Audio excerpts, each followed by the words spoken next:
How to log in or use the Dollar General app.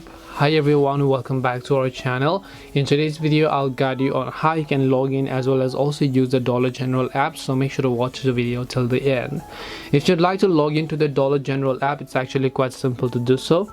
All you have to do is simply go ahead and first of all make sure you've downloaded the app and make sure you open it like this. As you can see, I've already opened the Dollar General app. Now if you have an account, you can simply enter your email address and your password in order to sign into your Dollar General account. Otherwise, you can also simply choose to create an account in this case, or you can also choose to continue as guest. Aside from that, if you just happen to forget your email or password, you should also be able to go ahead and then basically enter those details, and once you've entered those details, you should be able to go ahead and then log in to your Dollar General account. So depending upon wherever you live, you can also simply go ahead and then enter your regional location. Once you've done that, you should be able to successfully log in to your Dollar General account.